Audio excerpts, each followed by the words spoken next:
जब मेरी सास की तबीयत अचानक ही बहुत ज्यादा खराब हो गई थी, तब घर में मेरे सिवा कोई नहीं था और उन्हें सांस लेने में बहुत तकलीफ हो रही थी। मेरी कुछ भी समझ में नहीं आ रहा था कि मैं करूं तो क्या करूं। मैं सिर्फ 17 साल की ही थी और पहली बार ऐसे समस्या में पड़ी थी। सास ने भी मुझसे साफ साफ कह दिया था कि तुम्हें किसी को परेशान करने की जरूरत नहीं है। इसीलिए मैंने अपने पति को भी फोन नहीं किया था। लेकिन जब मेरी सास की तबीयत बहुत ज्यादा खराब होने लगी, तब मैंने अपने पति को फोन मिलाने के लिए जैसे ही फोन उठाया, सास ने जबरदस्ती मेरा हाथ पकड़कर मुझे रोक लिया और हल्के आवाज में कहने लगी कि तुम्हें किसी को फोन करने की जरूरत नहीं है, बल्कि आज मैं तुमसे कुछ बात करना चाहती हूँ और वो बात मुझे तुमसे अकेले में ही करनी है। बस तुम मेरी बात को ध्यान से सुनना। उनकी सांस बुरी तरह से उखड़ रही थी। बहुत मुश्किल से गहरी गहरी सांसें लेते हुए वह मुझसे बात कर रही थी और उन्हें देखकर मेरे पसीने छूट रहे थे। ऐसा लग रहा था कि किसी भी समय मेरी सास को कुछ भी हो जाएगा। उन्होंने जोर से मेरा हाथ पकड़ रखा था और वो कह रही थी कि पलक, आज मैं तुम्हें एक अमानत देना चाहती हूँ और तुमसे उम्मीद करती हूँ कि मैं जो कहूंगी तुम वही करोगी।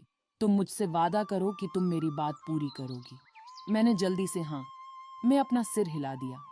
मेरी सास बहुत मुश्किल से सांस लेते हुए कहने लगी, मैं तुम्हें एक अमानत दे रही हूँ तो मेरी सामान को मेरे मरने के बाद मेरी साड़ी में छुपा देना और किसी को भी इस बात के बारे में पता ना चले, चाहे वो मेरा पति हो या तुम्हारा पति। अपनी सास की बात सुनकर मैं बहुत ज्यादा परेशान हो गई कि वो इस समय मरने जैसी बातें क्यों कर रही हैं और ऐसी कौन सी चीज है जो अपनी साड़ी में छुपाना चाहती है। मैंने रोते हुए अपनी सास से कहा, माँ जी, भगवान के लिए ऐसी बातें ना करें। मैं आपको डॉक्टर के पास लेकर चलती हूँ। मैं अभी विवेक को कॉल करती हूँ।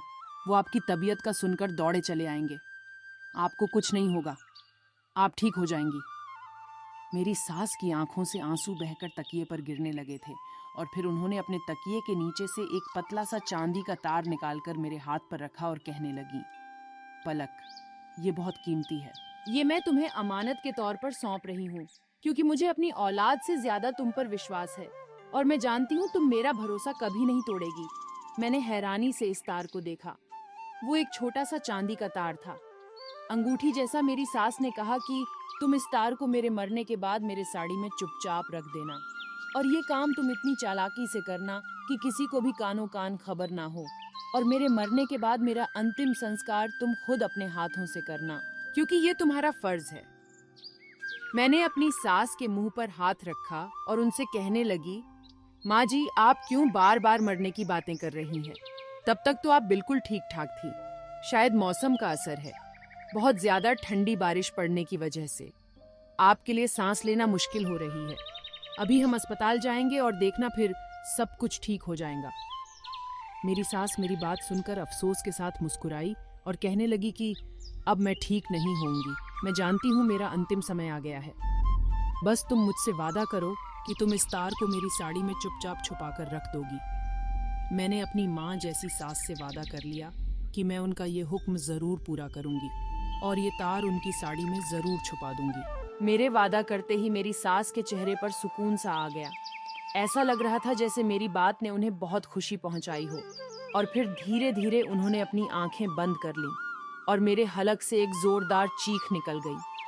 मैंने जल्दी से अपनी सास को हिलाया, ढुलाया, उन्हें आवाजें दी, जोर जोर से उन्हें पुकारा। मैंने उनसे कहा कि माँ जी उठ जाइए, मैं अभी विकास को बुलाती हूँ और हम अस्पताल जाएंगे। आपको कुछ नहीं हो सकता। लेकिन मेरी सास मुझे छोड़कर जा चुकी थी और मुझे अपनी आंखों पर यकीन नहीं आ रहा था। ऐसा कैसे हो सकता था? कल तक तो वो अच्छी भली थी, बस आज सुबह ही उनकी तबीयत बिगड़ी थी और अब अचानक इस तरह से वो हम लोगों को छोड़कर चली गई। मुझे तो यकीन ही नहीं हो रहा था। मेरी सास बिल्कुल मेरी माँ जैसी थी। वो मुझसे बहुत प्यार करती थी। मेरे पिताजी हमेशा कहा करते थे कि दुनिया धोखे के सिवा और कुछ नहीं है और आज पहली बार मुझे अपने पिता की बात का मतलब समझ में आया था। ये किस तरह अचानक ही मेरी सास इस दुनिया से चली गई थी। मैं भी अपनी सास से बहुत मोहब्बत करती थी। हमारे बीच में सास बहू जैसा कोई रिश्ता नहीं था, बल्कि माँ बेटी वाला रिश्ता था। हमारा कभी भी एक दूसरे से झगड़ा नहीं हुआ था।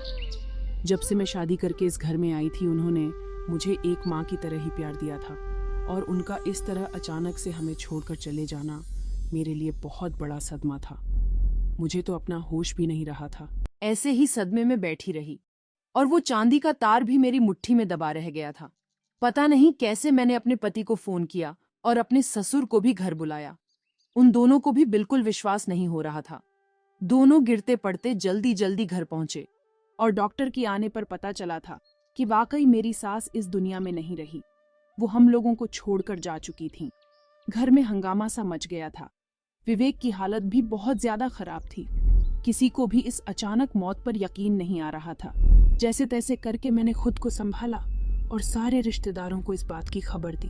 फिर मुझे अपनी सास की बात याद आई, और मैंने विवेक से कहा कि माँ के सारे अंतिम काम मैं खुद अपने हाथों से करना चाहती हूँ। विवेक को इससे कोई ऐतराज नहीं हुआ।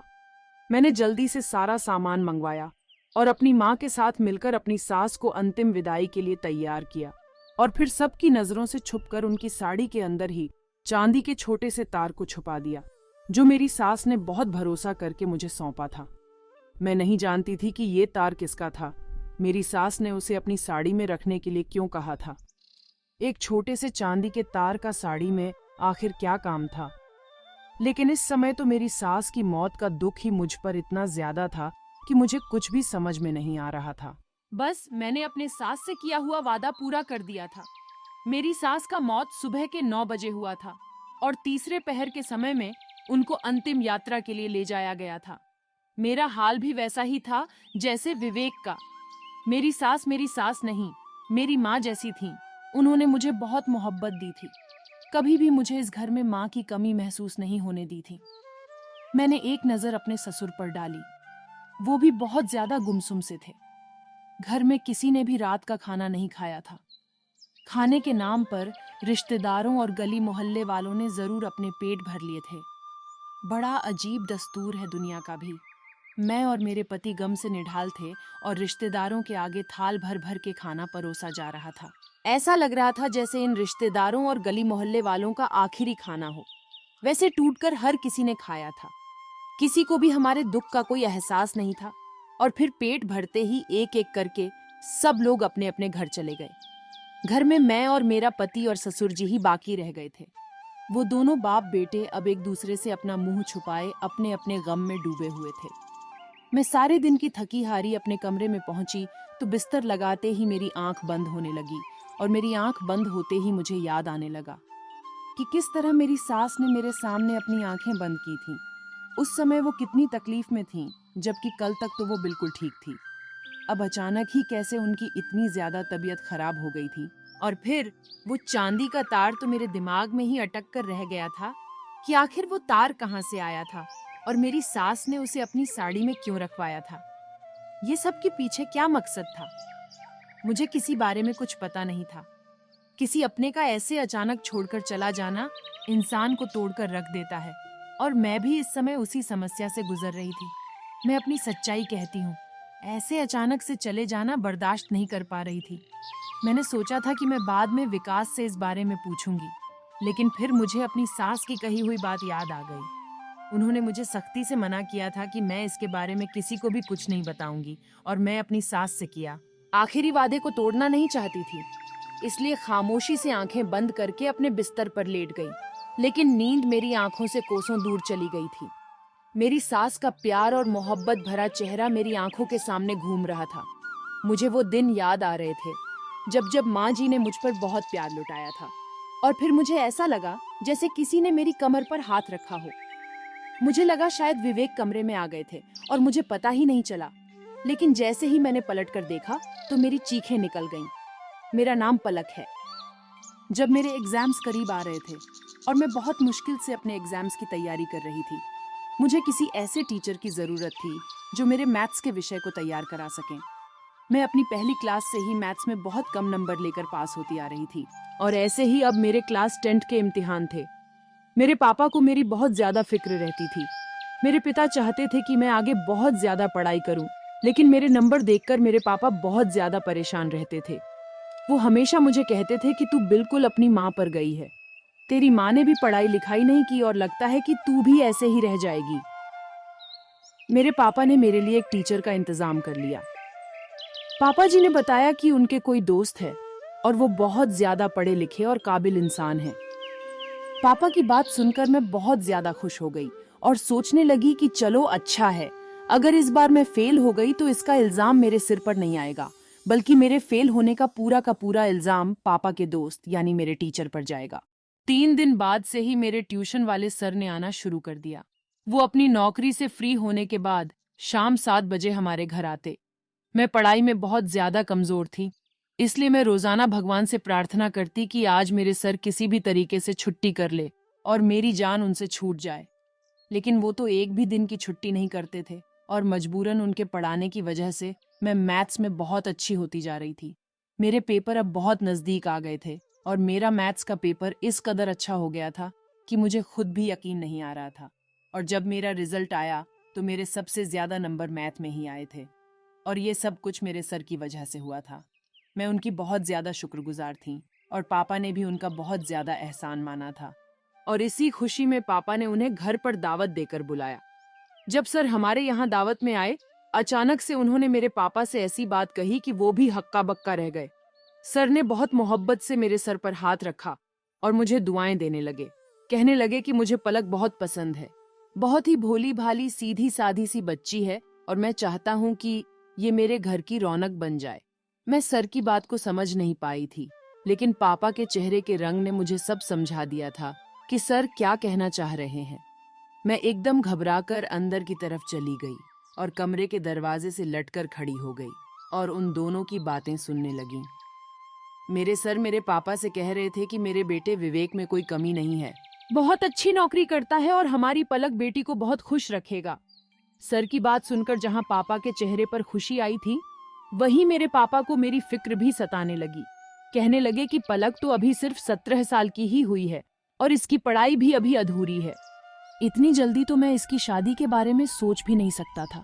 पापा की बात सुनकर सर मुस्कुराने लगे और कहने लगे कि पढ़ाई की क्या फिक्र है, मैं हूं ना, अपनी बहू को मैं खुद पढ़ाऊंगा और जितना तुम चाहो ये उतना ही पढ़ेगी, तुम इस बात से बेफिक्र रहो। सर की बात सुनकर पापा सोच में पड़ गए। पापा ने सर से थोड़ा समय मांगा। उनके जाने के बाद जब माँ के साथ पापा के इस मामले पर बात हुई तो वो कहने लगी कि घर बैठे अच्छा रिश्ता मिल रहा है, तुम क्या हर समय बेटी को पढ़ाने के पीछे लगे रहते हो? तुम्हें कौन सा उससे नौकरी करवानी है? बेहतर यही है कि तुम उसकी शादी कर दो ताकि अपने घर जाकर खुश रहे। पढ़ाई का क्या है, वो तो शादी के बाद भी कर लेगी, इसके ससुर करवा देंगे, इसमें कौन सी बड़ी बात है। पापा ने अजीब सी नजरों से माँ को देखा और कहने लगे, तुम खुद तो पढ़ी लिखी है नहीं, इसलिए तुझे पढ़ाई का मोल भी नहीं पता। अगर तू पढ़े लिखी होती तो तुझे पता होता कि पढ़ाई लिखाई कितनी जरूरी होती है। लेकिन तेरी बात भी ठीक है कि शादी के बाद अपने ससुराल में जाकर पढ़ सकती है। और फिर कुछ सोचकर पापा ने मेरी मर्जी जाने बिना ही इस रिश्ते के लिए हाँ कह दी। इस समय मैं 16 साल की थी और इस उम्र में लड़कियों के दिल में शादी को लेकर बहुत सारे सपने होते हैं। और मेरे लिए तो सबसे ज्यादा खुशी की बात यह थी कि मेरी जान पढ़ाई से छूट रही थी। मुझे पढ़ाई करना बिल्कुल भी पसंद नहीं था, इसलिए मुझे अपनी शादी से भी कोई ऐतराज नहीं था और वैसे भी पिताजी ने मुझसे इस बारे में कुछ भी नहीं पूछा था। देखते ही देखते कुछ ही दिन में मेरा और विवेक का रिश्ता पक्का हो गया। हैरत की बात मुझे ये लगी कि मेरी सास मुझे देखने के लिए नहीं आई थी और ना ही मेरी और उनकी शादी से पहले कभी मुलाकात हुई थी। हमारी शादी वाले दिन भी मेरे ससुर खुद अकेले ही आए थे और कुछ उनके खास दोस्त उनके साथ थे। बस कुछ लोगों की मौजूदगी में ही वो मुझे विदा करवा कर ले गए थे। मुझे अपनी सास के बारे में सिर्फ इतना ही पता था कि उन्हें ज्यादा कहीं आना जाना पसंद नहीं है, इसलिए वो सिर्फ घर में ही रहती है। शादी के बाद में विदा होकर अपनी ससुराल पहुंची तो मेरी सास ने बहुत ही खुशी के साथ मेरा स्वागत किया और मुझे मेरे कमरे में पहुंचा दिया।